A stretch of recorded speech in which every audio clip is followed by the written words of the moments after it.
Figure It Out is brought to you by Speed Republic from Mad Cave Studios. In the near future, Europe is plagued by hollow visions of unity.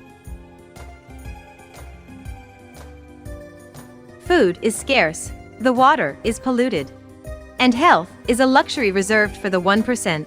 An escape from poverty presents itself once a year in the form of the Grand Race, an all-out action-packed rally across Europe. Where anything goes, Speed Republic. Written by Ryan K. Lindsay, with art by Emmanuel Parascandalo. Colors by Michelle Monti and letters by Jomet Gill. Coming February 2nd, 2022, from Mad Cave Studios. Welcome, everybody, to an all-new episode of Figure It Out, the show where we mix our love for figures with all the other things that are going around in the geek world. I am your host, Juwaan. Join with me, as always, starting off with Pete. What's up, Pete? What's up, everybody? Happy to be here. Salud. Having my little espresso. Your little Spiderman. I love that. Spider. Thank you. Thank you. I really do. I don't even know where it came from. Sometimes things just like arrive at my house and the basement assimilates things. So like, don't leave shit here. It's automatically mine then. And someone else sporting his love for Spider-Man. Joel, what's up, Joel? What's up, everybody? And the Knicks. Yes, and the Knicks. Yes, great day for the Knicks. But all right. I don't have any new figures to show off. The whole figure talk was supposed to be for JD, who had so many figures he wanted to show off. Phil, we're still waiting on him. He'll be here eventually. Funny, you know, it's funny. He was on our Star Wars podcast yesterday. And we were all like, all right, we'll see you tomorrow, right? And he's like, yeah. And he's like, all right. But JD is not here. I haven't even started Book of Boba yet. I gotta sit down and watch that. How many episodes in is it now? It was only 3. It's only 3. Okay. And that's a good point for me to start watching. Apparently there's only 7 episodes. Okay. You know, so if you find yourself, you know what, Pete? I would say this. If you want to jump into it now, absolutely. But if you want, you could space out Peacemaker, kind of just get into that, give Book of Boba one more week, and then just do a plunge of 4. And then there's only 3 more left of the actual season. Right. You know what I'm saying? Peacemaker just started, right? Yeah, yes. They got 3 episodes. Okay. Yeah. Yep. Which, by the way, let me just say, not only congratulations to James Gunn and that entire team, John Cena also. That's an amazing fucking show. I mean, it's really good. Like, not even from a superhero standpoint. It's just fun. It's just I'll check that out tonight. You know? It's ridiculous, is what it is. Yep. But I tell you what, it's it's probably the most fun I've had so far with a streaming superhero show. Mm-hmm. Yeah, a lot of name drops too in it. It's crazy. Yeah. And again, we're not doing a spoiler review at all, so anyone watching this, don't worry. But there is a really cool, fun surprise in episode 1. Not a shocking one, but one that you're just like, you afforded that. Like, okay, James, all right, you could afford that. Didn't think you could. But no, John Cena is awesome. And again, Joel, it goes to the point I said to you. I'm really glad, and it's nothing against him, but I'm really glad Batista didn't get this role. John Cena is just everything for this. John Cena's got a really fun knack for comedic timing. Like, and you wouldn't think it to like look at the guy, you know, you figure he's like some big muscle-bound action star, but like he's pretty funny. I will say this: as someone who grew up on Doctor of Thugonomics, John Cena, I've seen the comedic side of him, and this is right on par. I'll never forget John Cena pissing on the Undertaker's grave. Just watching that online, like, oh, that's gross. But no, so please, everyone out there, please check out Peacemaker. I know I heard a few people say it didn't hook them right away. You got 3 episodes. Watch all 3. And again, if the 3 didn't hook you, my question would be, did you like Suicide Squad? Because if you like Suicide Squad, but this doesn't hook you, I would be very curious to see where the what does. Yeah. Yeah. Where the it's very similar tone. So because honestly, Pete, it's Suicide Squad just minus all the other characters. That's really all it is. Mhm. Really. And I just mean, Joel, as far as tone, like it's not a drastic shift of tone. So if you enjoyed, if you had fun with Suicide Squad, you should have fun with this. And this is on HBO Max, right? Yep. Yeah. Yep. Mm-hmm. And Joel, I actually tweeted and James Gunn liked it. That might be the greatest intro of all intros in superhero TV shows. It's just so much fun. Like I got up and started dancing 4 o'clock this morning. I love it. I love it. So again, it's a very weird intro. Very. I don't know if I need to see it every time it's up. But It's funny, Joe. Okay, I'm gonna sound horrible here. First time I saw it, loved it. Tweeted immediately, loved it. James Gunn liked it. The second episode, I went. I don't need to know more. I don't. It was fun the first time. I'm good. Right? Because you Does weren't. Does it have one of those like skip intro options? Yeah, Okay. it does. Yeah.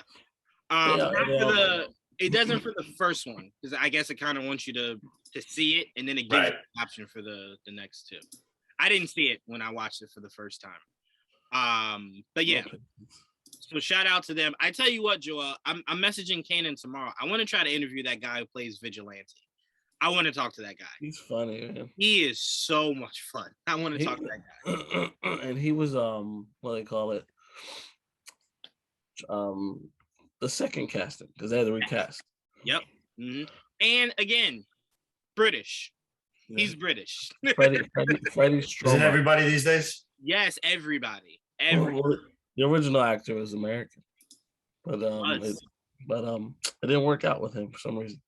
Yeah, I guess they're better acting, and we don't possess that here. I guess we just have Will Smith and Leonardo DiCaprio. That's it. That's all we got. And Meryl Streep. That's really it.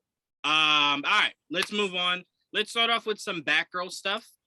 We got some behind the scenes looks, which I'm very shocked that they kind of let us see. Because it's not really a spoiler or anything like that, but it is something big enough I thought they would have wanted to hide for as long as possible. But I'm referring to the the huge poster size artwork that it's for the movie. It's not fan made. That depicts Michael Keaton's younger Batman with a Robin, but the Robin face is kind of like not pixelated out, but it's kind of made to where you can't really see it. It's so weathered. No one can speculate. Yes, so no one can really speculate who that could be. But I found that to be very interesting. Pete, me, and Joel have been saying for the longest, the way that this whole Michael Keaton thing could work out well enough for us is if it's this Bat family is starting off with Barbara and Dick Grayson. Obviously, Dick Grayson at a much older age, not that much older, like late 20s, early 30s, and he's Nightwing. You know, he left Gotham for a while. You know, he's excuse me. He's been in Bloodhaven as Nightwing, and you know, I don't mind just a small little cameo at the end, where she meets Batman, and like he brings her to the cave or whatever, and then you know whatever, and then boom, here's Nightwing. It's like, oh shit, we're getting a Nightwing movie.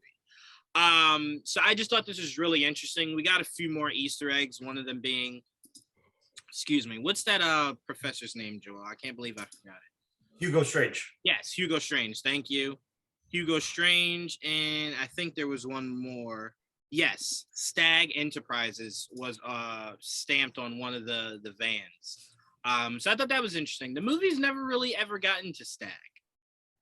What is, I don't even know what that is. Stag is Metamorpho's villain. You know, to the old dude. That went over my head. He was in the first season of Flash, and they killed him off. Yep. And he was also in he had a somewhat big role in Beware the Batman, the animated series. He was in Wonder Woman 1984. Yes, he was. And he was during the with what's his name? Maxwell Lord. He was the old guy that was working with him. Simon Stagg. Yeah, wow, I don't remember that. it's a very interesting character. Again, when Metamorpho is involved, he's more interesting. But again, only reason I brought this up, because I know a lot of people are like, well, who cares? It's a name on the band. The only reason I bring it up is It's nothing. it always feels like every time Simon Stagg pops up somewhere Batman related, we're merely steps away from getting Batman, Metamorpho, Katana, Black Lightning. So I'm like, seeing his name again, I would maybe hope to see the Outsiders maybe at some point. Especially if Bruce being older, you know what I'm saying? We could get flashbacks of when they were together.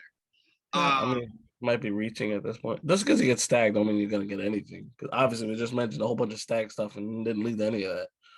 So that's true, but also Stagg being a Wonder Woman was weird. But they used That's them. a weird choice. But look, we talked about it, Joel. Beware the Batman. We were so close. Season 2, we would have had that team. It was close, very close.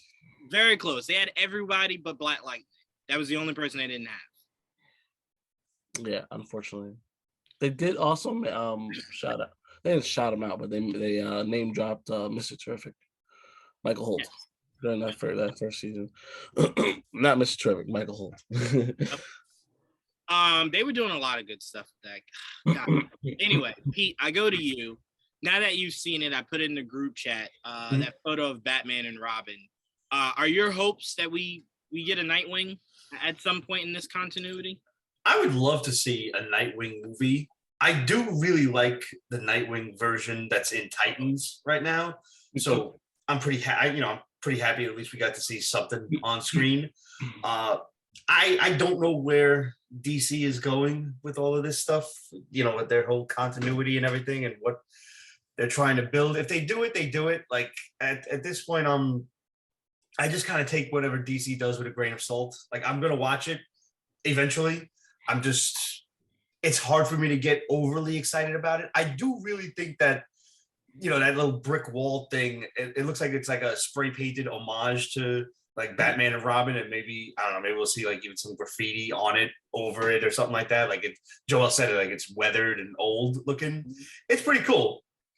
It's a really nifty behind the scenes picture, but I don't know. Like, as far as like the Batgirl movie goes, I'll take it or leave it. Like, I'm thrilled. It's cool. It's good. I'll watch it, but I'm not doing cartwheels over it.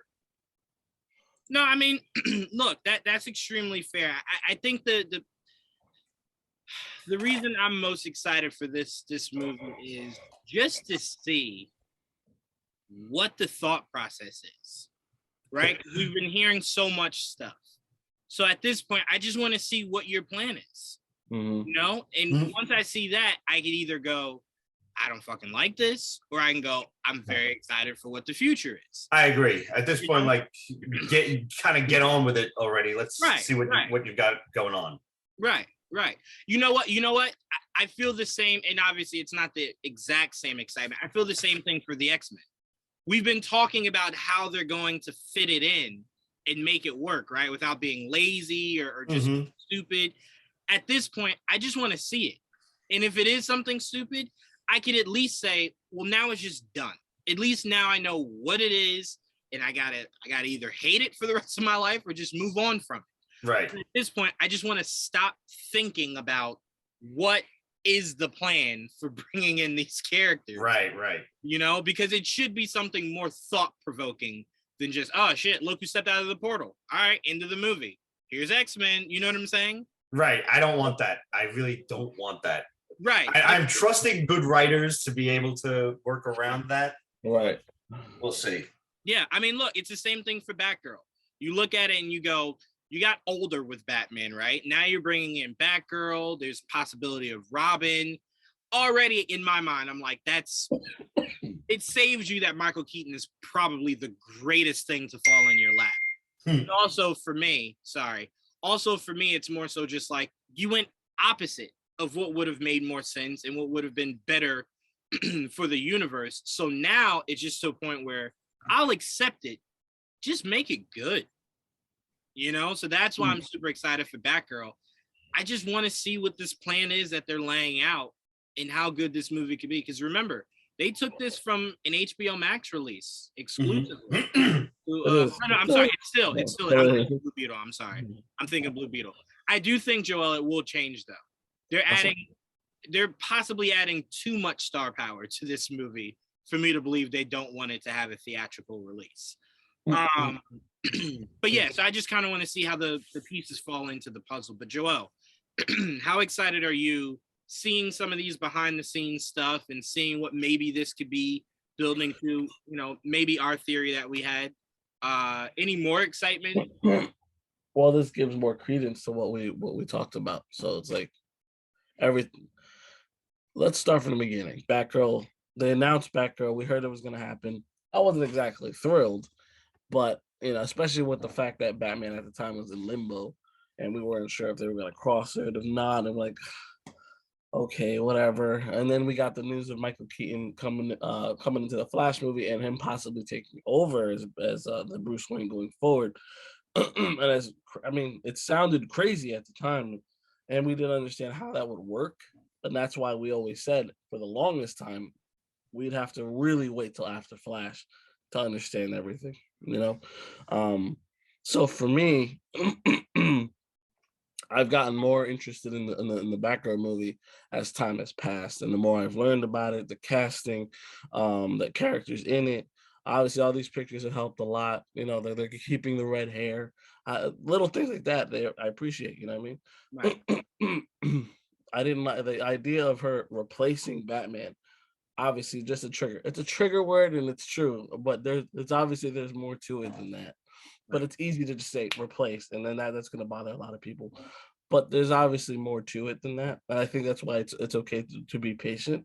And the same thing that's going to go on with Superman. We don't know we don't know the whole story yet, so that's why I'm not trying to rush to conclusions. But obviously, with them having bringing in Batgirl, introducing her as Batgirl, it's going to be key in going forward, and now also introducing a Robin. It's already butting in the direction I am okay with, because I've already made peace with the young Batman we're getting. It has his own movies and his own earth, right? Right. This Batman in this continuity is my Batman from when I was a kid, and his whatever, So that's all. They found a way through it. You know what I mean? So right. I'm definitely more excited than I was initially. Yeah. No, you make a great point. Like I said, they're very lucky that Michael Keaton is probably the only Batman that has so much fan love from all demographics, all age groups, right? Everyone acknowledges Michael Keaton's the guy, right? This, I don't think, would have worked with anybody else. On my desk. I don't think this would have worked with anybody else's Batman. So to me, this is perfect for them. It fell in their lap. He's willing to do it because he doesn't have to, suit up all the time. He doesn't have to do all the stunts and whatever the hell. He's just, hey, be the guy in the cave sometimes you suit up. Yeah, well, so once in a while, suit up. Yeah, just surprise us with a costume appearance once in a while, and I'm cool with that. I'm so excited. And then look, we just got rumors of they possibly already casted Dick Grayson for the role. We don't know who specifically. We heard that Dylan O'Brien is one of their top choices, but right. Again, it's all rumor for right now. I'm sorry, go ahead, Joel. No, I'm just saying. And then we got they casted 3 more people, or they announced that they casted 3 more people. We don't know who they are, but the younger one apparently is in a relationship with Barbara at this point, and it might be forget his name. They just introduced the character in Young Justice, which is funny. Oh, really? Yeah, he's dating Artemis. Oh shit, I don't remember his name. I forget it too, because it's like I just learned about this character recently, but he's from the comic books, so I'll find it. But so I'm like, all this. I mean, he just got introduced today, so Jason Bard. So he might be placing Jason Bard. That's the rumor that he might be placing, because a lot of people are like, oh, maybe he's Dick or whatever, but I think he's going to be playing Jason, because I think his trailer says Jason. Oh, okay. Let's just hope it's not Jason Todd. Yeah, let's not get crazy. Because that would probably make me cry. Because it's just like you guys are just so ass backwards with everything, huh? Got me at all. But yeah, so I'm very interested, and I did see the set photos of them holding hands and whatnot. So it does lend way more to what you're saying, more so than Robin. Because I don't know if I would like that. If they're dating and then it's like, wait, you're Batgirl? Wait, you're Nightwing? It's like, yeah, it's too convenient. That's way too convenient. Yeah. Besides, I think both of them need a lot more story to develop individually before you even remotely try to bring those two together. You know, besides, a lot of their relationship was when she was Oracle, and we know that they're not doing Oracle probably ever with this character. Right. I don't see that happening. Yes. Yeah, I don't see it happening ever. If it does, wow. I mean, because when you look at it, you kind of go, well, if you're going to do that at some point, that means you fleshed out fully this Bat family. Yeah, and then the Joker that's alive. So, I mean, it's right. possible. And the Joker that's alive, right. And Joel, I think they might have to do what Young Justice did a little bit to where, remember how Young Justice, she kind of took a spoiler under her wing to a degree? You would kind of have to set up something like that to where it's someone to fill that female void on the team. As far as like active in the field members. You can't just sideline Batgirl and then fill it up with guys. That's insane. No. Well, the Birds of Prey exist. So, I mean, Black Canary's out there. They've teased that too in the movie. I mean, so far we've seen posters and shit. So, right. Yeah. So, Pete, did you also know that the rumor was that Black Canary would be in this movie? I did not know that. Yes. Yep. That's another one. It's, again, you look at it and you kind of go, this is confusing. But because I'm like, well, you just did a Birds of Prey movie where you should have had this character in. So I guess now you make it right. I mean, look, I'm looking for any excuse for them to get Renee Montoya the fuck out of that team. So if this is the excuse to do that, I'm all for it. I'm game. No problem. No arguments here. Get Renee out of there and have Renee give Canary her jacket back. Like, there's so many things between Renee you need to fix, like getting her out of there. But it does make more sense, Joel, because obviously they're not going to go the Lady Shiva route. So, at least not with Batgirl. Well, not yet, at least. Right. It just wouldn't really make any sense at this point. But all right, so let's move on. All right, we got some. What else do we got? We got some Doctor Strange multiverse. No, do we have anything else? DC, Joel? Is there anything big that drop? Always something. There's always something. Oh, this is for you, Pete. Listen to this. Ready, Pete? David Ramsey to star in Arrowverse series Justice U in the works at CW. Diggle embarks on a new mission to recruit 5 young metahumans to live undercover as freshmen at a prestigious university. Now, the reason why I said I wanted to bring this up to you was none of that fucking sounds like a ring is still on his fucking thing. Yeah. There was like a one-off line. I think it was in Batwoman when he said like, yeah, I just had to make a decision and not do that, focus on my family or something like that. And I'm like, that's a fucking cop-out. That's bullshit. Yep. So, I mean, and again, you know what's funny? When they put the ring on him, it was fan service, right? Right. It 100% was. Wait, would you say, Joel? He never put it on. He didn't actually, apparently he didn't actually put it on. When he found it. When he found the box with the glowing ring in it. It was clearly fan service, and we appreciated it. But my only issue was, to me, how is the CW, do you let them introduce that if you have no immediate plans for him to put it on? Like, there is nothing else to do with the character. Like, this is what the fans want, and they're like, well, fuck you all. We're gonna do this. How about superhero headmaster? No. Who asked for that? Nobody. It's ridiculous. Look, at this point, I look at it and I say to myself, this show just better be one. And I was telling Joel, Pete, the first thing I thought when I was reading this out loud to myself was, I remember in the cartoon Teen Titans, them going undercover, Cyborg going undercover in the Hive school. Remember, Hive had a school, like a university, and Cyborg went undercover as like a human. Vaguely remember that. Yeah, he went under. So I'm like, oh, maybe this will be Hive, because you know Hive has a strong history with Diggle because of his brother. I'm like, that would be really interesting if he finds out that Hive is still active and he recruits these kids to go undercover. And we could maybe see Jinx and some other characters like that. I thought that would be really, because I'm just trying to find something to make this more appealing. I would need more than Jinx. Like, I want heroes, not villains. Oh, no. I'm with you there. I'm just saying more notable characters to where I'm like, okay, that's cool. Jinx Right. and whoever. Because a villain. I don't know, man. I love what's his name, David Ramsey, who plays Diggle.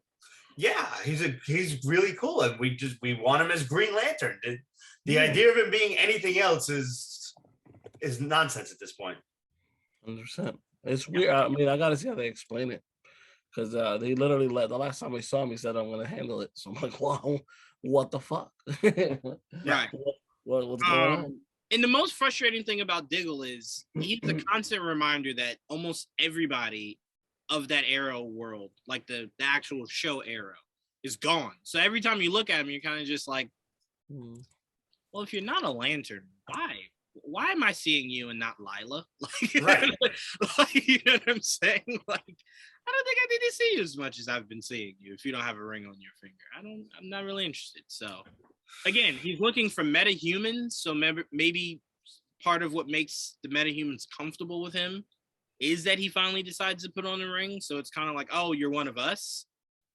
It just should be more to that. I knew they were going to be really bitchy about it once, because you knew there was a TV show coming on HBO Max and they're working on a movie. So you think this character is going to like represent on the CW? I knew they were going to be bitches about it. But that's why I'm saying they gave the okay to even tease it. Yeah, that's my only issue. That's my only follow through. Here we are. Because look, remember a lot of people's thoughts when we saw the jacket in Arrow, and we thought, shit, that's Hal Jordan. Right. And then obviously that went nowhere. And then you do this, and it's like, that was definitely just a tease.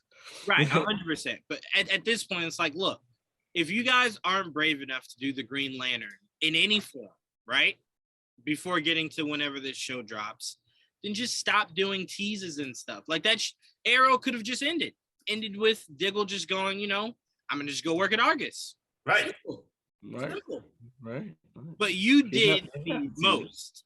You brought in his stepdad. You did so much to set up him being Jon Stewart. And then the ship crashing, opening the box, and then we're supposed It's got to be something stupid, like, you know, the budget is too much, and some idiot in a suit doesn't want to okay it. Yep. Probably that simple. Yep. That's exactly what it is.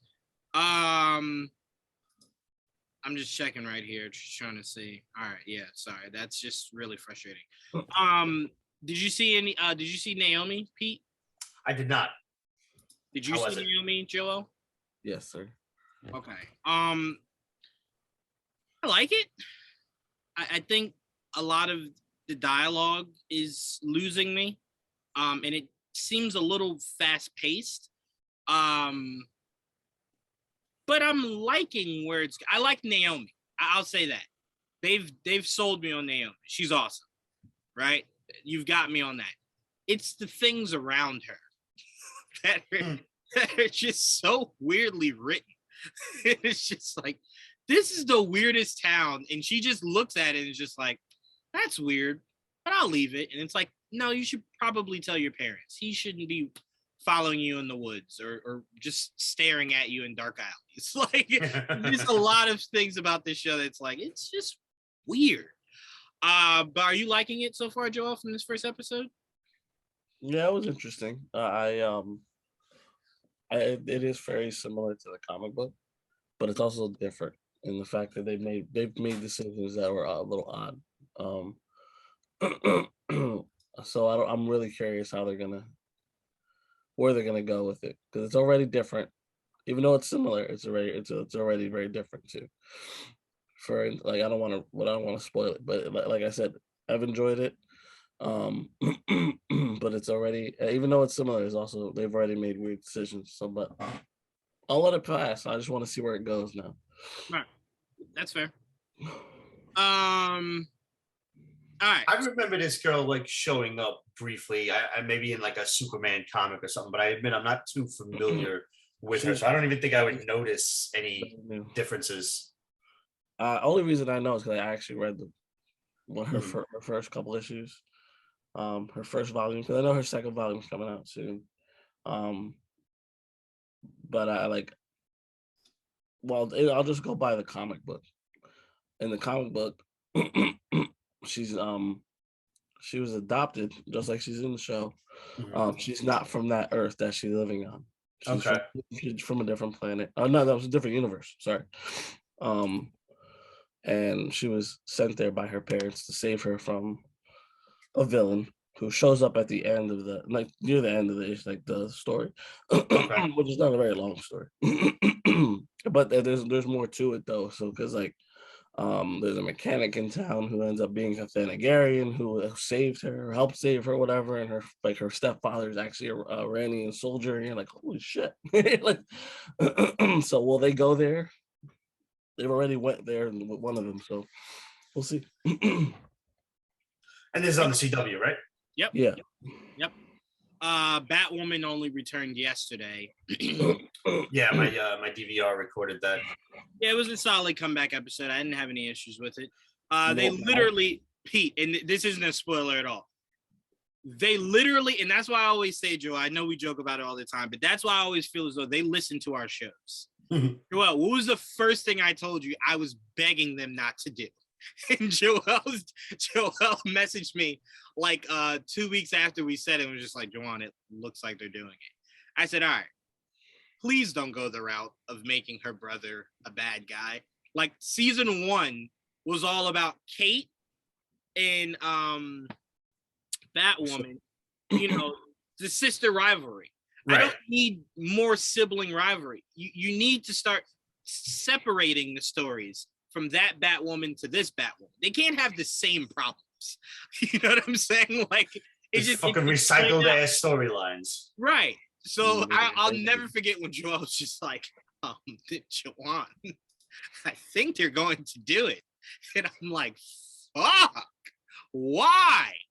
But again, I will say this, Warner Brothers, the one compliment I will always give you is you always make it to where I am intrigued enough to see it play out. I hate it because I do, but I'm intrigued enough to see it play out. And that's what I think my biggest fault is when it comes to Warner Brothers, because I sometimes just blindly defend them. Like, no. I want to see how it plays out. And everyone's just like, but it's stupid. No, it is. But I want to see how it plays out. Like, I want to give them the benefit of the doubt. But yeah, it's goodness gracious. I can't wait till you see the newest episode, Pete. But all right. Let's move on to Doctor Strange Multiverse of Madness. Now, there is a list, everyone, of rumored character cameos. Now, when they say rumored, a lot of these are only fan-based. Okay? Mm-hmm. So we're going to pick out the ones that we've actually heard from scoopers we do believe have enough resume to where we're like, okay, we could buy that. So, Ian, who played Mr. Fantastic in the original 2000... It's Eon, I believe. Oh, well, he's Ian. Sorry, Eon. You're Ian. Fuck it. As long as I'm in an interview, I don't care. His Mr. Fantastic is rumored to be in this Doctor Strange Multiverse of Madness. And he's supposed to be part of the Illuminati, apparently. Okay, right. I remember you guys addressed these rumors. That I used. You were the first ones to tell me the Illuminati, the multiversal Illuminati rumor. Correct. Is what my fucking brain is trying to spit out, but is not capable of doing. Right. Okay. So I'm going to name the names on this list and just tell you guys all of the ones that are not actually rumored by someone you should trust. Okay. So you got Tom Cruise coming back as a Tony Stark variant, right? That's stupid. That's been something that fans have been talking about for forever. I've not heard that from like a legit person that I trust. As far Good God, I hope that's not true. But that is an old rumor, yes.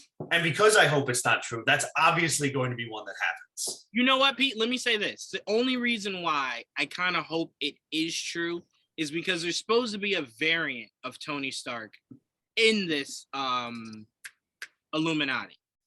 I kind of would prefer if Robert Downey Jr.'s first movie back was Secret Wars, not in a movie where he's coming back as an evil version of himself. You know what I'm saying? I don't want that to be his first appearance back. Would you say, Joel? Yeah, I don't think he'd come back for that either. Right. Sorry. Yeah, so it's the Tom Cruise as a Stark variant. That's more likely. It just is. It's more likely. Nicolas Cage's Ghost Rider. Doubt that. Completely. Yeah. Ian McKellen as Magneto. Now, what's been rumored is Michael Fassbender as Magneto. Because I think they're kind of trying to do an old and new. So Patrick was rumored. So you don't want to go Patrick and Ian. You want to go Patrick and then the younger Magneto. Right. The one that doesn't age, that one. Right, the one that refuses to age, right. Hugh Jackman as Wolverine. That's gonna be one people talk about till they see this movie and whether or not he's in it or not. People will talk that into existence. I understand. And even if he's not in it, there was a deleted scene. Right, of course, 1,000%. Yes. Halle Berry is Storm. Oh no. Completely doubt it. James Marsden as Cyclops. Completely doubt it. Wesley Snipes is Blade. I find, again, anything is possible in the MCU, but I do find it very hard to believe that you just casted a new Blade. And before we see that Blade, you bring back an old Blade right before we see that new Blade. Again, that's how I feel about Wolverine. Like, why would you introduce a character? With you. It doesn't make sense. Like, but that same thing could be said about Xavier. No. But Joel, here's the thing. So strongly on that, right? But here's the thing. There's no one in the cosmos of Earth that is sitting there saying, well, we need Sir Patrick Stewart to come back as Professor X. We need that. Like, he has to come back. No one's saying that, but everyone's saying that about Wolverine. So the risk is higher. You could bring back Patrick Stewart and people just understand that's just for fun. You let Hugh Jackman step back into those claws, people will just never let it go. Yeah. So I think it's just riskier with Hugh Jackman. All right, so next up is Tobey Maguire as Spider-Man. I kind of feel like you just did that. Would you really double down on it? It is odd to have him come back again. Yeah. Like that just wouldn't make any, especially because okay, it's fair that you could ask about anybody, but it's also a fair question to ask, what would we need a Spider-Man for? Right? Like, it made sense in No Way Home, but for this, it's kind of just like, well, didn't you get that? Like, that's just, to me, that'd be weird. All right, now this is the strangest one. No, I'm sorry, these last two are the strangest one. First up, Edward Norton is Bruce Banner. Why? That's never happening. Why would you? Why? Yes, why? You've done everything in your power to wipe everything of Edward Norton's existence off of the map. Why? It just wouldn't make any sense. Especially in a movie where you could have just put Mark Ruffalo in there. Yeah. I don't know. Like, you could have used, like, if you're trying to go variants, Maestro. You could have easily just done that. It doesn't make sense to bring in Edward Norton's Bruce Banner. And then the last one, Thomas Jane as the Punisher. Weird. I don't see that at all. I don't see why either. At least the characters that are supposed to be in the Illuminati are like leaders from their individual groups that are somewhat geniuses. You know what I mean? Right. It makes sense. You know what I mean? Right. Yeah, that one just wouldn't make any like picture you're setting up for a big magical battle, right? And then out of nowhere you just hear a motorcycle rev. You're like, oh, that's Ghost Rider, and then in comes Punisher, and you're like, oh no, that makes no sense. Like, why are you here? I don't understand. So yeah, so that's the list that's going around, and I hopefully you guys hear us talk you through how dumb that would be for a lot of those characters. Yeah, but I mean, there are other characters. Like we went through the list of other characters that might be in it, and like they just mentioned Black Bolt was a rumor not that long ago. Yep. But apparently he was part of an earlier draft of the movie. So I mean, we don't know if he's still in it though. So that could have changed. But also, Joel, you know what that means, right? If he's not in it, it just lends more to what we've been saying for years, which is Kevin Feige wants to utilize the Inhumans. Well, I mean, I think either way he's going to utilize them. It's just a matter of, you know, how you're gonna how we're gonna actually get Inhumans in this main world again. Like I think it's possible. It's just gonna be tough. Just like X-Men. Like how they can explain that, I have no idea. The biggest thing is, Joel, is the biggest obstacle. Let me take that back. I apologize. The biggest inclination would be how they utilize Miss Marvel. How they explain that. Like, of course, that could all be retconned whenever you want to, but yeah, as I've explained, right, what they're doing with her can be retconned later if they feel like it. Right. I hope they do feel like it, because if you do introduce Inhumans 5 years from now, I kind of would just go, well, make it right. Mm-hmm. Like, you know what I'm saying? That would be like Wanda still not being a mutant while we have all these mutants running. Yeah. But as you see, they're already retconning that. Already slowly. You know what I mean? Yep. Yeah, that's very important. That is very important that you retcon it if you do Inhumans at any point. Yeah, so that might be what they're doing. Which again, we said this before, Joel. I have no problem waiting for that. That I'm fine.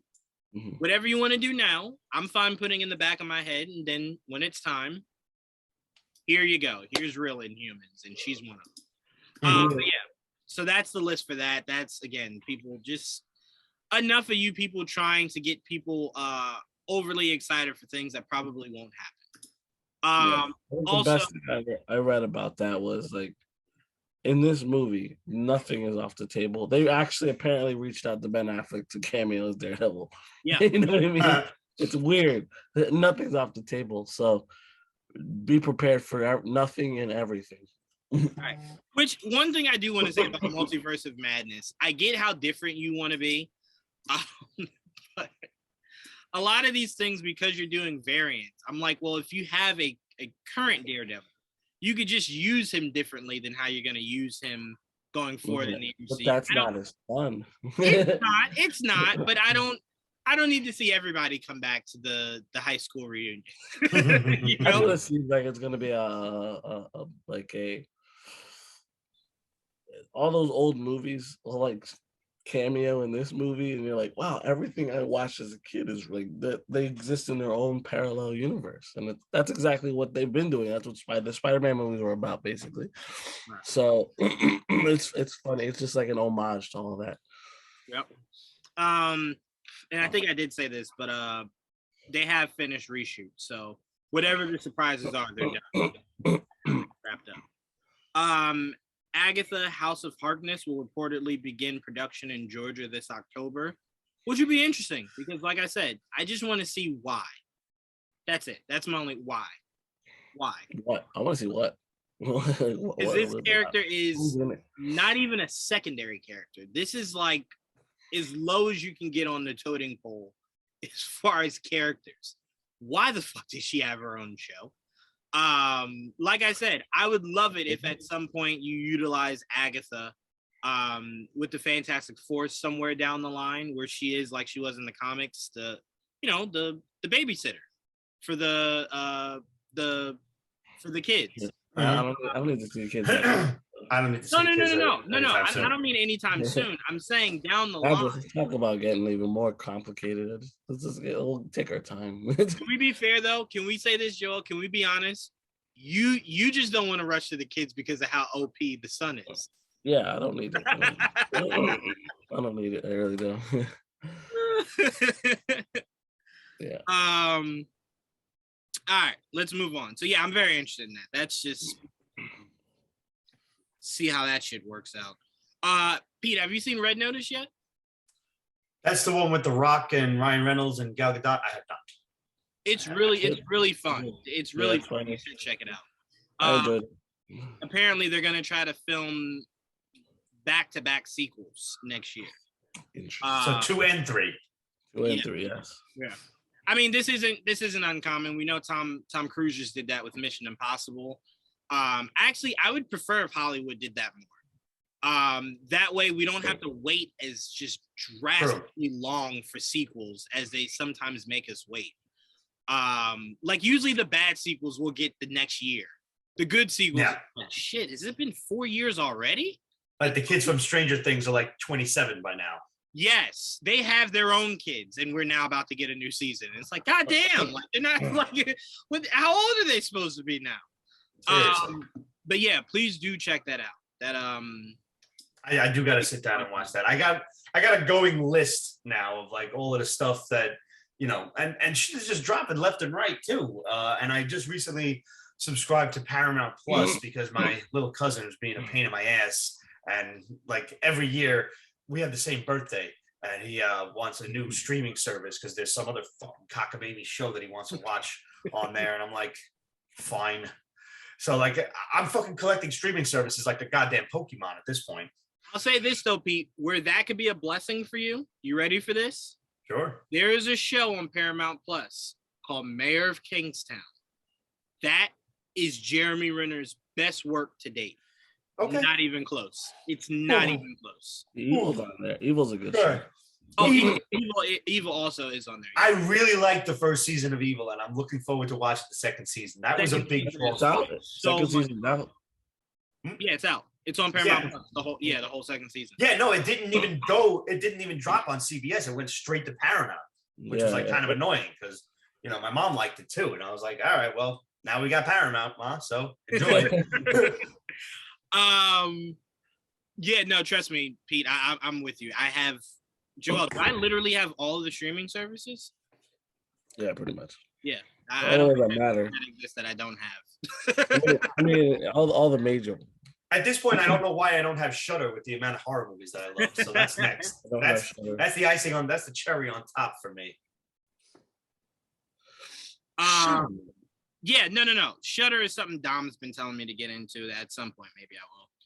I'm hearing nothing but good things about the Creep Show. Yeah, same thing. Yeah. Maybe I'll get into it at some point. We'll see. All right, so let's move on. The Batman has officially been rated PG-13 for strong, violent, and disturbing content. Drugs, strong language, and some suggestive material. I guess by suggestive material, that means Catwoman could pop a boobie at some point. I hope. No. You don't get. You used to get titties with PG-13 in the 80s. Not anymore. No, you will never get a titty at PG-13. I hate you kids. I hate you. You barely get a fuck with PG-13.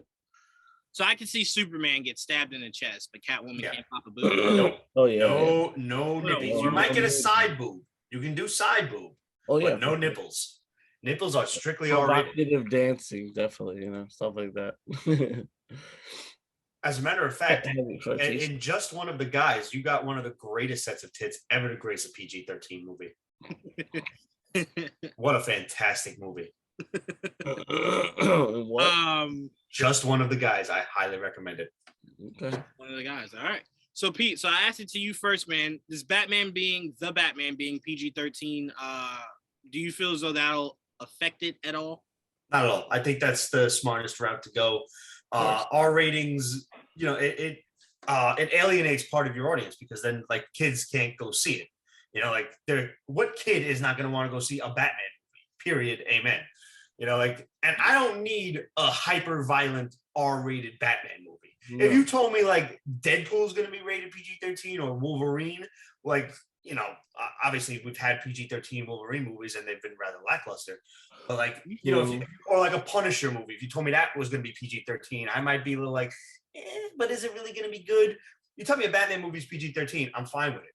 That's perfectly acceptable, and I think it's not going to detract from the movie any. It's not going to dissuade me from wanting to see it or thinking that it's still going to be awesome, because it really does look friggin' awesome. Right. Only reason I asked you that is because people were complaining about that. People want to complain about everything, man. They do. People just are so miserable in their own lives that they just have to bitch about everything instead of just let's be fair. To a lot of people, right? Their favorite Batman was the Batman we just had. And that Batman was probably the worst Batman you could have introduced a larger scale of people to, because that's not supposed to be Batman. The branding, the driving cars through other cars with people in it. It's never supposed to be that. Him being that massive. All of those things are not what your Batman should be.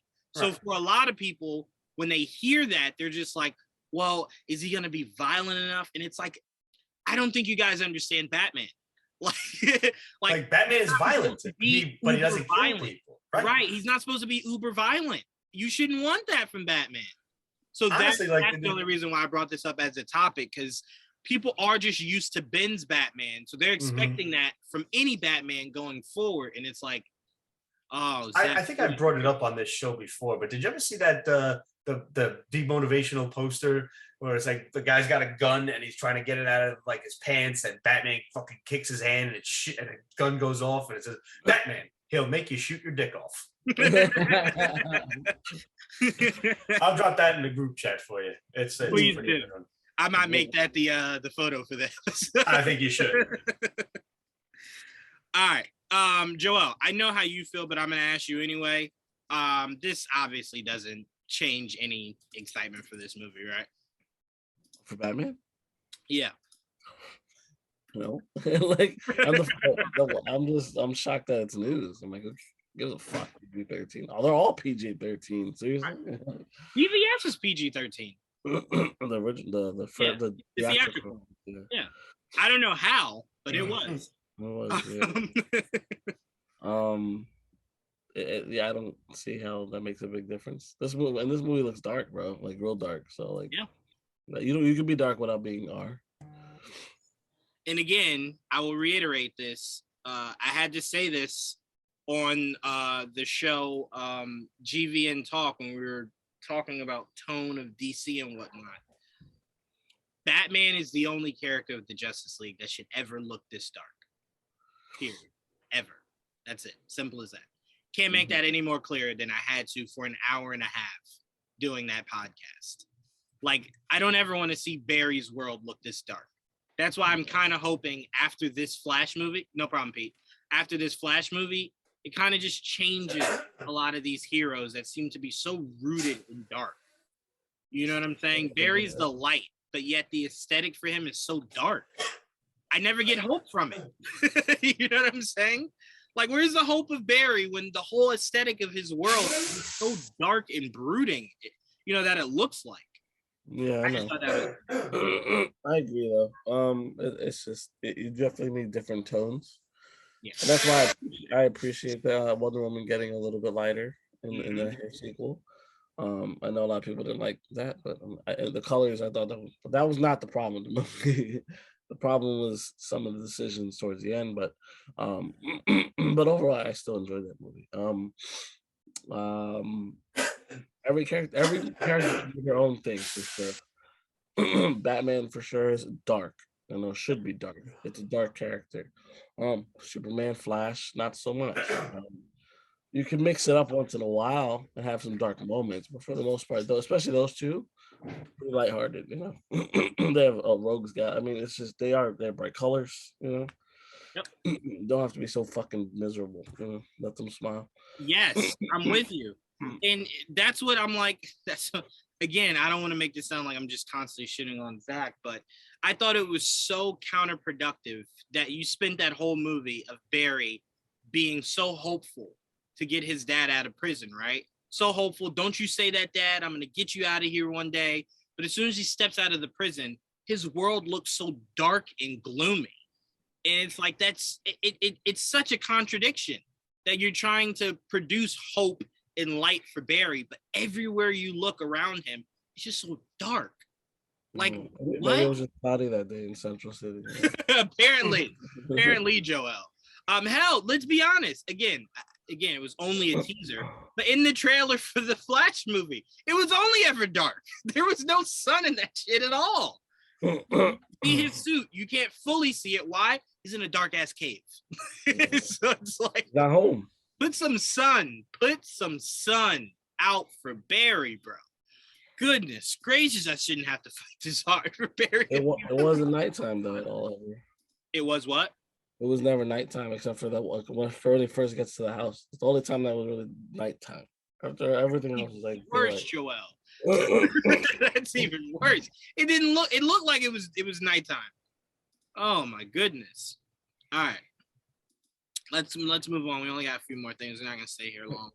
All right. I was very excited about this. John Watts, the director for Spiderman, is going to produce a Final Destination relaunch for New Line and HBO Max. I'm very excited for that because as someone who just went through and watched a lot of those Final Destination movies. Yeah, me too. They just popped up. I watched them too. They don't age well. They don't age well. Oh, I love them still. They're so hokey. Like I'm watching. By the way, Pete, did you ever see the behind the scenes on how they shot some of those deaths? No. I'm telling you, it is probably one of the most interesting things ever. That dude, remember when the ladder came down through the dude's eye? Yeah. So they had like a dummy, like a literal dummy that they had go through, like the thing go through it. And all they did was just paint up the guy's eye to make it look like just the whole steps that they went through to do a lot of this practical stuff was very. Where'd you find all of this stuff? Actually, I came across this video, and I would love to remember the guy so I can give him a shout out. But it's a YouTube page where he goes through all the horror movies ever made, and he totals the amount of deaths in these said horror movies. And he was counting how many deaths were in these Final Destination movies, in the Purge movies. So I thought that was really interesting. So I clicked on it because I love Final Destination. I was like, not as many deaths as I thought it would be. Thought it would be more. But yeah, so I'm very excited for John Watts to be on board for this because I do want to see Final Destination in a more modern sense. There were intriguing movies that got really ridiculous. Dying in a tanning bed will forever be the stupidest fucking shit ever. Dying in a tanning bed, dying by a rock popping into a lawnmower and then shooting out into someone's eye. They just a tire popping off of a car and ripping someone's body in half. That shit hurts.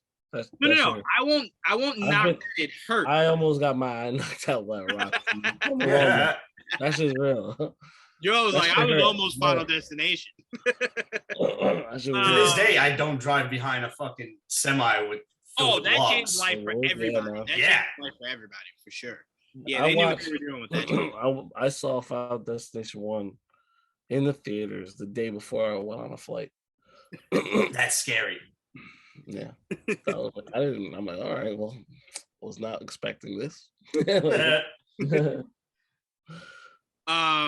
no, that was terrifying. And then the thing that made it even more terrifying was found out later on in the series, like the only way to stay alive was that a new life had to be brought into the world, right? So now you're just searching Earth of like, have a baby, like now, go make like conceive something for me.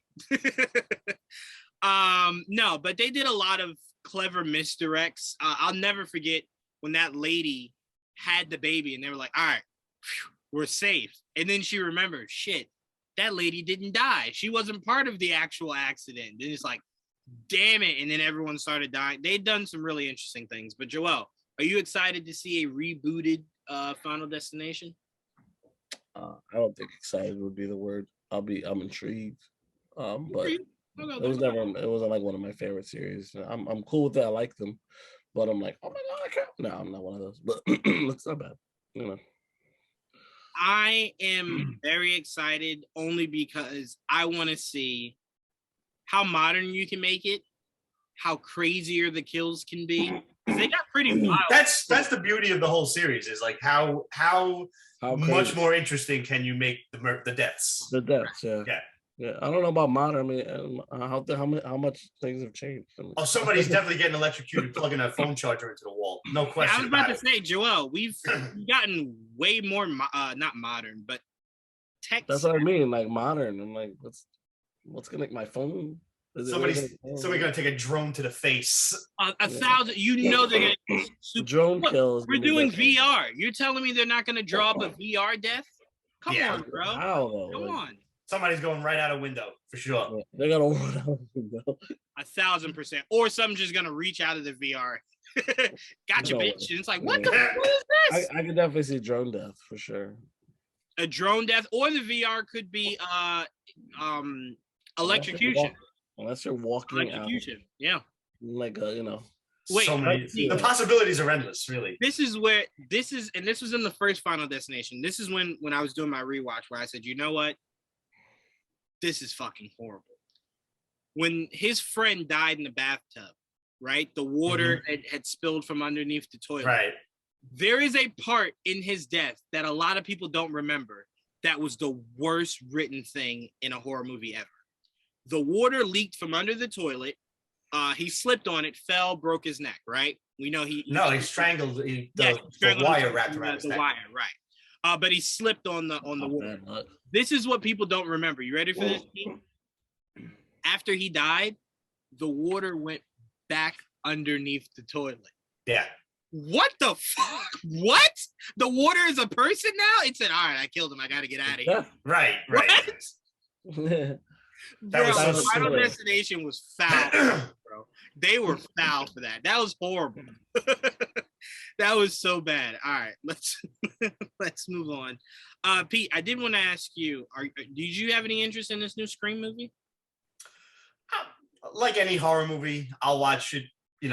I love horror flicks. The fact that there is a new Scream movie is like, and I think everybody's coming back, right? Like Courtney Cox and David Arquette and all these Everyone's people. still alive, yeah. That alone would make me want to see it. I like when you get like one of these reunion movies, as hokey and cliche, stupid, whatever as they are. I'll go watch it. Yeah. I'm excited. Scream was never one of my favorite series, but yeah, I dig it. I'm gonna check it out. I'm more, and by the way, shout out to Just Your Average Joe. I told him how much I hate him. He brought it up to me that there was another Scream that I had missed with Hayden Panettiere, right?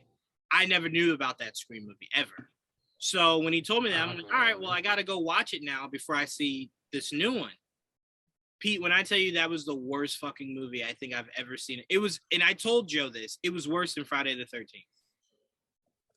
Really? The new one? No. The original Friday the 13th. It was worse than that. No way. It was worse than that. It was worse than that. He's like, Juwaan. Pete, I could accept an old woman killing a camp of adults more than I could believe the ending of that Scream movie. I don't remember that Scream movie, but I do not appreciate your analogy, sir. I'm sorry. Horrible. Joel, are you interested in seeing this at all? Is this, you're gonna wait for it to come out on streaming, or would this be something you see in the theaters at some point? I was gonna wait. I wasn't really super excited, but I was intrigued, but I wasn't like, again, just like with the last one. I wasn't like, oh my god, I could wait. But I've heard really good things, so I might check it out. Eric Davis, who I swear by, who works with Fandango.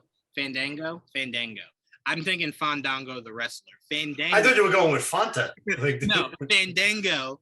I want an orange soda. Ticket site. He swears by this movie. He says the twist is awesome, the kills are awesome. So I'm like, okay, yeah, I swear by Eric Davis. Maybe I go check it out this weekend. We'll see. We'll see. You better call me, bitch. We'll see. Speaking of movies and whatnot, I believe Eternals is dropping on Disney Plus. It wasn't today. It's yesterday. It dropped. Yesterday. Okay, excellent. Mm-hmm. And I've already given it a rewatch. Excellent. Yeah, it was really good. I really take offense now to you guys that feel as though this movie isn't something that could be rewatched. I'm gonna rewatch it. Like, really my good. mother loves these movies, and I usually watch them with her. So I will. It's on my lineup. That's why I haven't watched it yet. It's on the agenda. Yeah, there's a good chance I'm gonna watch it once a year going forward. So I'm not in a rush to go see it now. That's fair. All right. Michael Bay, Gareth Evans, and Patrick Hughes. By the way, I would really love if one of these names could come off of this project. Are teaming together on a new reimagining of The Raid for Netflix. Ooh, now, interesting. I will say this: the only thing with this that interests me is Gareth Evans. That is it. Nothing else of this teaming, interests me whatsoever. Gareth Evans and you would have had me enough. That's enough. But Pete, I'll start off with you. You're big into these kind of movies. Are you excited to see this team up for The Raid, a reimagining of The Raid? Actually, yeah, I'm all for it. I'm a sucker for any kind of cool martial arts movie, and the fact that The Raid was done in such a style of like the only thing I can compare it to is like a video game. Like you're literally going level to level, boss fight, up to the next thing. Like that as a kid who grew up playing those kinds of games on Nintendo, like this is fucking awesome. So yeah, any kind of you want to make more movies like that, I will watch every one of them. Yep. Yeah, absolutely. I'm with you. I'm 100% with you. Like I said, Gareth Evans, I swear by. This is the man I've wanted to direct so many different geek related things. So I'm very excited to see what these three come up with. I tell you this, we know we're gonna see a random hot chick just standing around by a sunset. That's Michael Bay. We'll see random cars being blown up. That's Michael Bay. We'll see some of the greatest action we've ever seen. That's Gareth Evans. I don't really know what the other guy, Patrick Hughes. I'm not that familiar with him, so I don't know. He's the one that's actually directing it. So. Oh. So then I'm very curious. What is Gareth? Are Gareth and Michael just producers? I know Michael's a producer. All I want is awesome martial arts choreography, and I'm happy. You got it, buddy, man. I want to know what actors are in it. Okay. All right. So it does seem like that. Oh, no. That obviously makes more sense. Yeah. So it makes sense that Gareth Evans would want to be the producer because he did the original. Yes. So it wouldn't make sense for him to direct a reimagining of something he just directed. That should be given to someone else. Unless it's just a continuation, then it should go back to him. Oh, that's what I meant to ask you. I'll start with you, Joel, when we were talking about the Batman. Do you fear at all that this movie could be pushed back because I'm Omicron? Omicron? Yeah. No, I'm not worried. Good. Because that's where I was at with it. It's all fear-mongering. Yeah, the first thing I said was, no, still release it in theaters on that day. So people who don't give a shit can go, like myself. Mm-hmm. And then whoever doesn't want to see it doesn't have to. You can wait to 45 days or whatever when it drops on HBO Max. Word. All right. Let me see. Not really much else. Again, want to give a shout out. Not a shout out. I apologize. Want to give a rest in peace to Bob Saget. Yeah, man. You know, that hurt for a lot of people of all age groups. Bob Saget lived long enough to be effective for a lot of different age groups. There are people that know him from America's Home Videos that never watched Full House. Yep.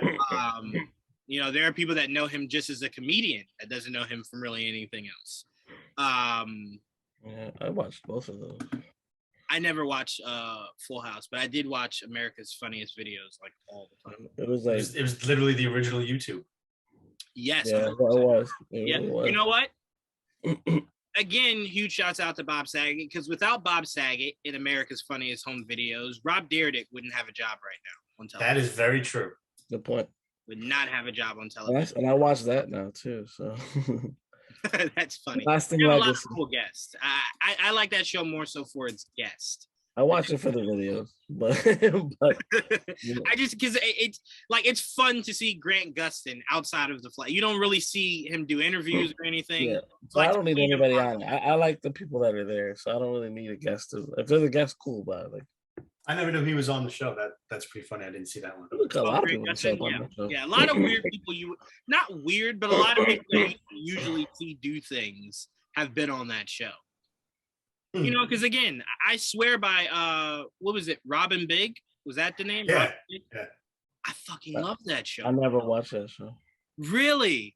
Yeah, I never. Bro, the pranks he pulled on his friends in that show were some of the funniest shit ever. I've only seen whatever he talks about on ridiculousness. That's fun. Some fucked up shit. Almost killed his cousin. Knocked him in a cage. I'm like, what are you doing? Mm-hmm.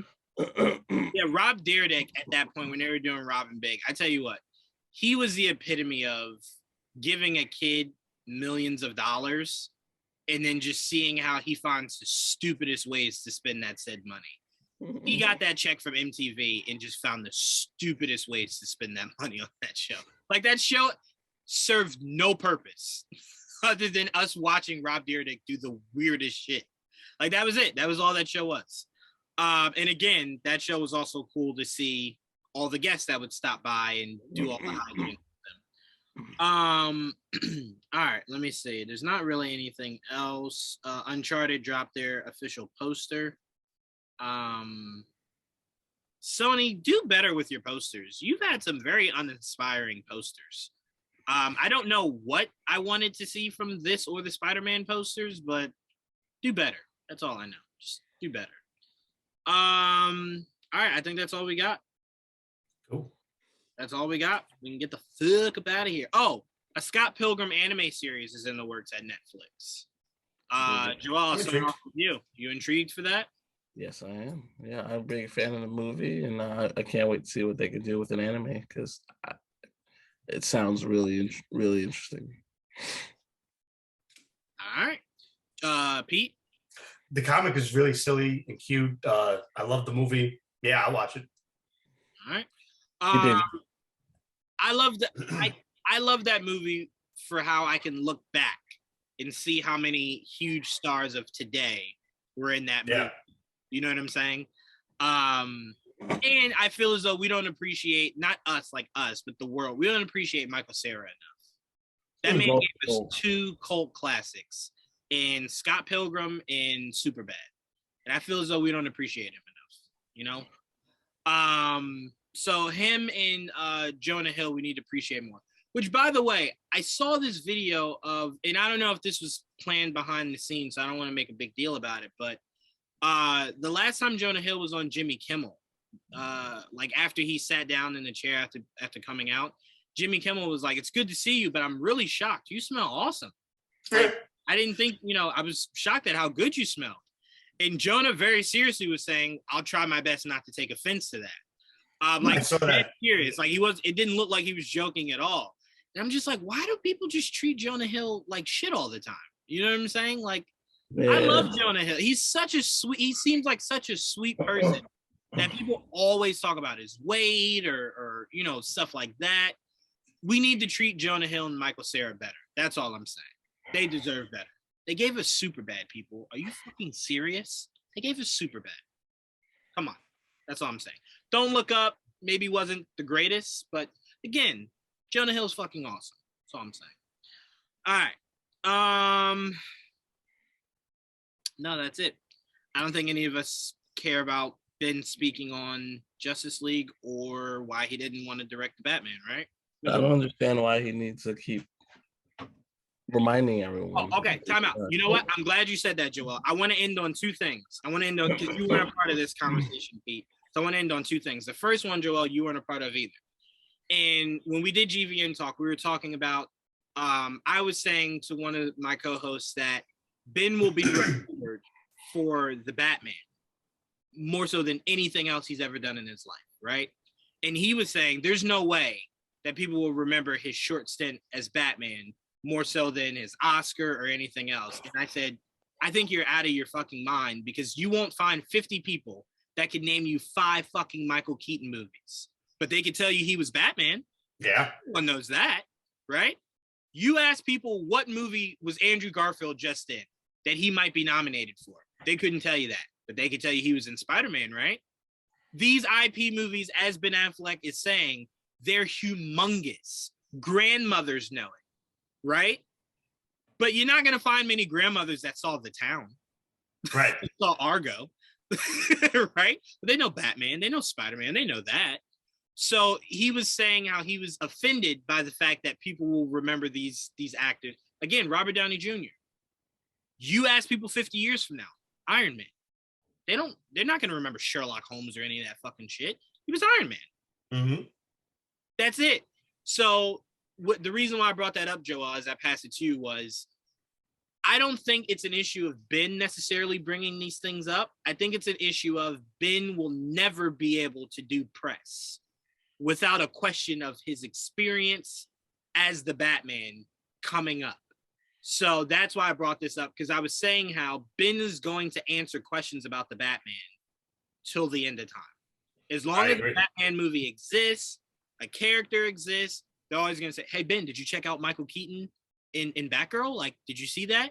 He's going to have to answer that. He will never escape this. It won't die down. It will die down, but it won't die down until these movies start coming out. So once the Batman comes out and once Keaton officially takes over and people just shut the fuck up about it, it will die down. And he will be a memory of the past as one of the Batmans of the past. But as of right now, he literally was, and he's going to be Batman again this year. So it's going to take a while. Right. And look, let's be fair. If we lived in a fair world, as soon as Robert Pattinson got casted and we knew that they were bringing back Michael Keaton, that should end any conversation Ben's way. Like, Christian Bale isn't going to do press for Thor Love and Thunder and get Batman questions, right? Very once in a while I'll get one now. Right. So it's more so like, hey, this guy just became Batman. What was your advice to him? Right. It's not like, hey, like, you ever think about coming back? What was your experiences? It's none of that. So again, I'm with you, Joel. At some point, it won't matter, but it will always be something that will be attached to him enough to where if in 15 years from now we have another rebooted Batman, it will ask Ben Affleck about that. Whatever movie he's doing comes out. That's great. Again, but we said this, Joel, from the beginning when we first heard that he was complaining about that. We said, bro, you signed on to be Batman. What the fuck did you think that meant? You know, that's not signing on to be Sue Storm. You know what I'm saying? That's not signing on to become Red Tornado. You're Batman. Everybody knows Batman. Why would you not think that would be larger than everything? You gotta it comes with the territory, man. Like, come on, bro. Come on. And again, look, I always say this, like when people say, look, you're a celebrity, you should expect paparazzi. It's not that simple. But it is one of the easier perks to have to deal with. If you told me I could be a millionaire that gets to be Batman one time in my life, and direct movies, make movies, win an Oscar, but the only downside is no one will appreciate my non-IP movies, I would tell you I don't give a fuck, right? But I'm also not the person who's making these movies, you know, giving their blood, sweat, and tears. So I get it from his standpoint, but bitch, you were Batman. Like, come on. Not everybody can say that. And a good Batman. So it's like, and a good Batman. Like, we miss you. You know, we're not talking Val Kilmer, George Clooney. We're talking you were one of the Batmans that we will probably think about as often as possible, as often as it gets brought up, right? We're like, fuck, he was really good. Like, you were really good, man. But Pete, I'll pose the question to you. Do you think that it's unfair for the media to hold someone to an IP? You know, like if Harrison Ford's doing an Oscar movie, is it fair for him to be asked about Indiana Jones or Star Wars? Like, or should he just expect that it comes with the territory? It's what you're known for. Like you said, you signed on for it. You should know what comes with the territory. And, you know, Batman is a character older than both of us put together. Almost older than the three of us put together. Give or take. Either way, you know, when a character is older than you have to have respect for it, and people are going to ask you about that. this character is bigger than you. So get over yourself. Build a bridge, get over it. Answer the question. It's that simple. Indiana Jones is the same way. Indiana Jones was created, wasn't he one of those like old school? No, Indiana Jones was just a regular, was made for the movies. I'm thinking of something else. Right. But regardless. It's a giant IP though. Yeah, it's a huge IP. Get over yourself. You're going to be asked this question. It's a simple couple of syllables out of your face. That's it. Yeah. And move along. And all right, Pete, I'm going to ask you this because me and Joe already talked about this ad nauseum yesterday during our live. But a few people in our comment section felt as though movies and TV shows should give, what did they call it, Joel? Cliff notes before the starts of every movie or show. Do you agree with that, Pete? Cliff notes. You want me to give an example? Like the example? No, like previously on. Yes. Yeah. Previously. I don't know. Like, okay, for when I started this season of The Witcher, right? There was the recap, and I was very happy for that because I didn't really remember what happened in the first season, and I didn't take the time to rewatch the first season. So I watched the recap, and I enjoyed that. Do I need a previously on every damn week for like a CW show? No, I do not. Do I need a recap in the beginning of a movie that, will reference, like, let's say like Doctor Strange? Do I need previously in the MCU and they give me a highlight reel of Spiderman and WandaVision? I don't think I need that either, because if you're watching the movie, you know where you stand and you should know what's going on. You're not going into this a virgin. This isn't your first Marvel movie, so to say. But like, shows that like Netflix or Amazon or whatever, that they go over a year or something without anything, like The Boys. I'm hoping when season 3 drops, whenever the frig that is, that I get a recap of season 2. Just give me a little refresher. I remember a lot of it, but just hit me with it. So yes and no. Okay, so let me say this. All right, so what you were saying about The Witcher, that's not a cliff note to me, right? Only because they provide that recap, right? Just as, because most people, because it's like 2 years before a season 2 comes out. Right. So it's just like, not everybody wants to go back through the first season, second season, third season. But here's my problem. If you're starting The Witcher with season 2, why would you do that? Deserve a recap. I can't tell you how many people, Pete, start the MCU from whatever the newest movie is. It happens. Their own fault. That's the point me and Joel were making. We were saying, if you choose to jump into Book of Boba, having no idea who Boba Fett is, why is it my job? Why are you watching it then? Full length. Go watching Kanto instead. So we're on the same page, because I'm just saying, to me, they shouldn't have to do the homework for you. Right. All these movies are on the streaming service in one spot. You don't have to go all over the place. They're right here. And Marvel does they do Marvel Legends, so you can watch the fucking where they've been beforehand. Right. They're like very small short videos of like blah blah blah before a movie comes out. Yeah, it's like a quick 10-minute here's what's going on with the character. Yeah. Exactly. And you've seen everything they've been through throughout the MCU. Which is like, that's nice of them to do that. They don't have to do that. Right. They don't at all. But see, if they want to do that for people, that's fine. I'm just saying, and when we get Echo series, right? Not Echo, I'm sorry, that's a horrible example. When we get let's say we get when the Marvels come out, right? I don't need, before that movie starts, for them to give us a previously on Miss Marvel. Like, no, just give me the Marvels movie. If they didn't see Miss Marvel's show, that's on them. Right. Now I gotta sit here through all this for what? I'm like, I know who she is. Why am I watching this? Where's Skip Intro? Where is Skip Intro? I asked a friend of mine, I said, yo, you want to go see Spider-Man?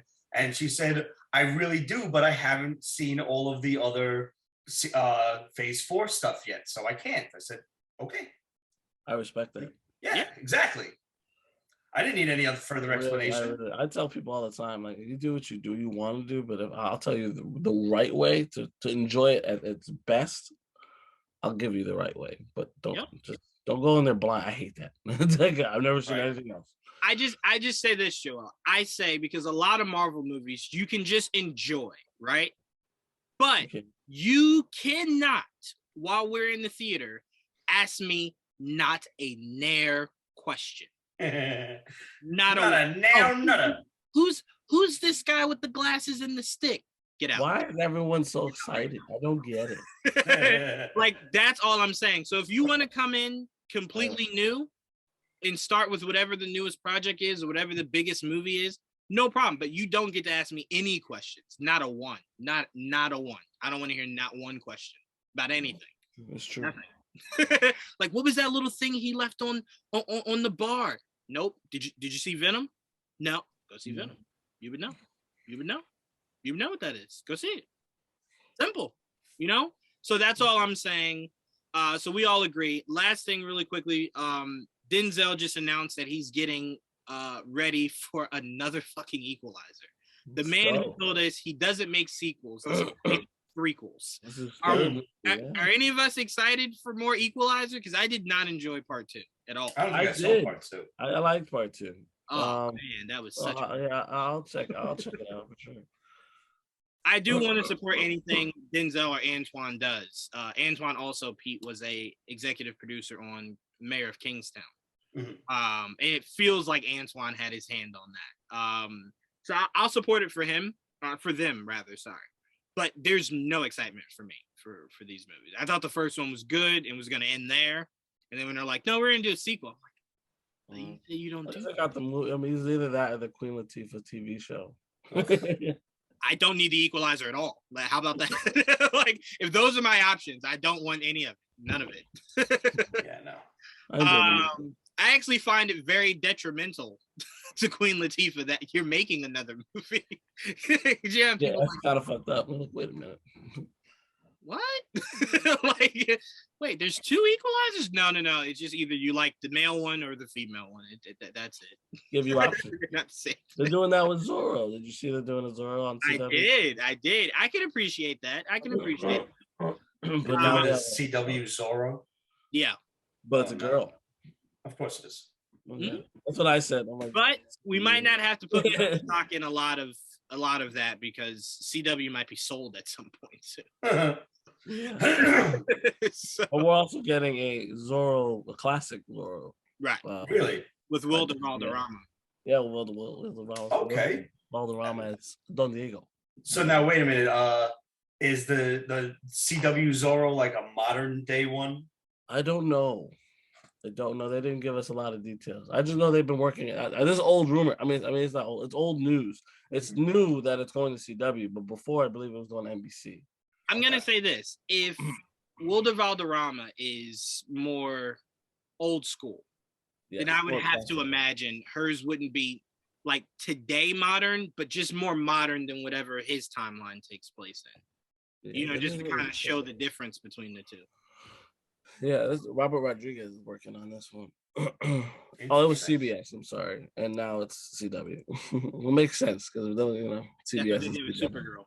Yeah, they're like, "Hey, we want Supergirl," and then it was just like, "No one's watching it." CW, do you want it? And they were like, "Fuck yes, I will take it."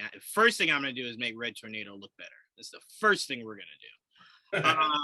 But all right, that's all we got for you guys. There wasn't much news really outside of that. So Pete, once you start Book of Boba, we'll be able to talk Book of Boba with you. I will definitely keep you posted, and we'll try to buy some more toys for next week as well. Yeah, same here. Oh, Joel, show that off. What's that? I got the Batmobile. Nice. Yeah, it's really cool. I really like it. I bought it. It was like $9 or whatever it was. Do they still make it? Do they still make it where if you roll it back enough, it zooms off on its own, or is that just regular? Just regular. This is regular, yeah. And I thought that doors don't open or anything. I had those two. The hood's not gonna open. It's just it's a regular. And I got this. You tell them Batman doesn't have a drop top? Captain Universe, Spiderman. It's such a great pop. It's such a great pop. I am One so of my glad favorites. you said that because the first thing I was about to say is, "Oh, Deadpool looks awesome." Yeah. I'm glad I didn't start with that. I'm glad I just listened. I remember that. I only remember Captain Universe from the video game, honestly, because in the first Spider-Man video game, you can get the Captain Universe costume, and it was like super powerful. He's like, you can't get hurt, and unlimited weapons. Yeah. It was fucking ridiculous. All right, so I'm glad Joel showcased that, so we had some kind of visual of some kind of Earned our keep for the week. Yeah, right. Yeah, thank you. All right, so we still lived up to our name. But all right, guys, I want to thank Pete and Joel for joining me on this all new episode of Figure It Out. We thank you guys, and we'll see you same time, same place next week. Till then, peace. Later.